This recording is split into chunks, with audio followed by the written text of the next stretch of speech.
Hey, it's Zach at Feel Free to Argue. At the risk of pissing off my small army of subscribers, I've got yet another video up, just because I keep finding things that I think it's important to tell you guys about. Something that caught my eye this morning, I was watching Democracy Now! She was interviewing this guy who runs a place called Zoraya.net. Try to put a link up there in the sidebar, but aside from that, I wanted to say it's ZORIAH.net, in case I forget to do it later. And this guy had gone through the whole rigmarole of becoming an embedded journalist and talked about, some of his experiences in his rather brief time in Iraq. So he was out with the Marines. He had been assigned to a Marine unit, and they'd been out for a short while, just kind of doing their usual thing, when they got a call that there had been a suicide bombing at a city council meeting. So they take off, and they get there, and it's like the most horrific scene imaginable. I mean, people in basically every stage of being ripped apart that you can imagine. He talks about the fact that, there were military men, hardcore military guys who were throwing up there when they saw the extent of the damage in that particular place. So he's talked to other embedded journalists, and he knows that pretty soon someone's going to realize there's a journalist there and ask him to stop doing his thing. So he sets about trying to take as many photos as he can. And sure enough, in about 5 to 7 minutes, as he reports it, they tell him that he needs to stop what he's doing, and they take him outside. They put him in a locked vehicle for an hour and a half, 2 hours. So after this 1.5 to 2 hour period, he's let back into the scene, but this time they tell him no pictures, and he follows the rules. He doesn't take any more pictures. So later on, after they had left the scene, guy from the military gets in touch with him and says, we're going to need you to give us your memory cards and any film that you used that day. And he said, no, I know what the rules are, and I haven't broken any rules, so I don't have to give you that stuff. And he thinks, maybe this is going to be the end of it. So he spends a couple of days, and let me say that this guy is actually, going through not just the motions of trying to, follow the rules, but he's trying to follow the real spirit of the rules and try to be a decent human being. So generally the military says that you're not supposed to produce pictures that have any kind of identifiable, marks within 24 hours of an incident to give them time to notify families. Well, he waits several days beyond that. And he uses this extra time to actually talk to people in this Marine unit and say, hey, what do you think? Do you think these pictures are going to do more harm than good? Do you think they're insensitive?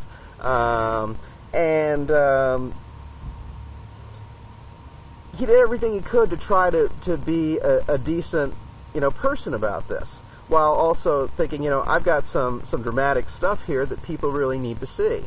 And generally speaking, all the Marines that he said he talked to were all okay with it. Yeah, this is an important story, needs to get out, what life is really like over here. But once he puts the stuff up on his website, all the accusations come, and there's a lot of pressure. The Marines immediately, basically close ranks and say, you've lost your privileges, you're no longer you're not going to be embedded with any Marine unit anymore. They arranged for transportation to take him away from the front and bring him back to the green zone.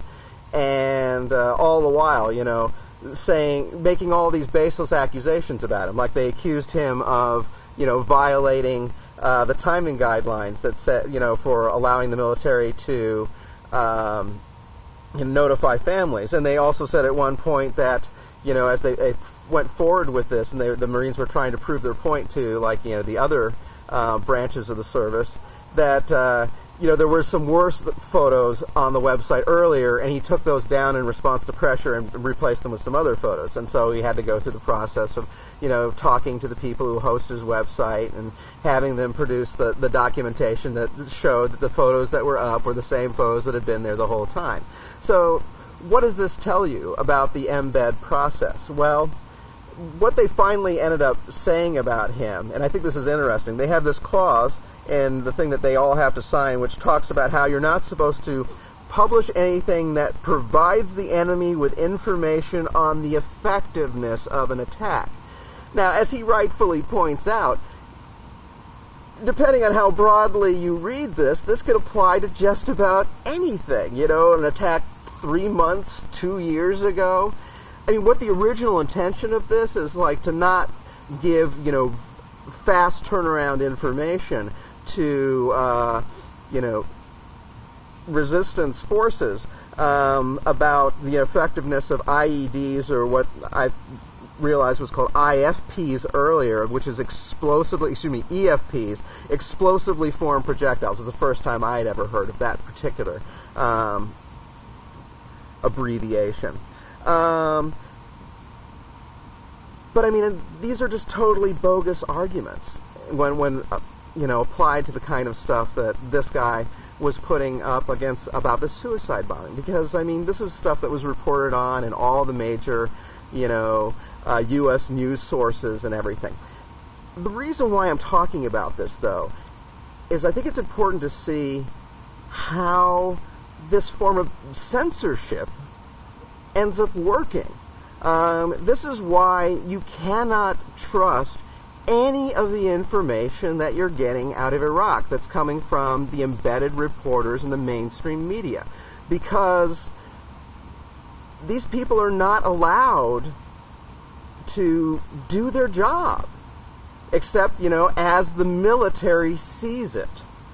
So the military has complete power over these people's ability to print information and pictures. It doesn't matter how relevant it is. It doesn't matter how important it is. If they want to keep their job, if they want to be permitted to continue reporting from Iraq, they basically have to submit everything for military approval. And if the military ever disapproves of something because they go far forward too quickly, they have to remove it immediately. Or what? They lose their privileges. Now, this guy talks about how, perhaps I should have just, stuck it out, and only the Marines were saying they would never work with me again. But then, on another level, he says, who's going to take me? I mean, each unit has to decide of its own whether or not to host a reporter or not, and any particular reporter they can decide to host or not host.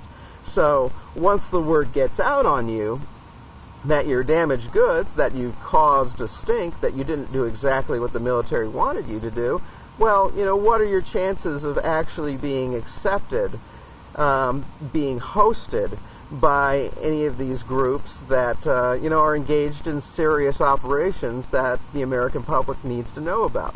I say your chances, and I think this is what he figured too, his chances are virtually nil.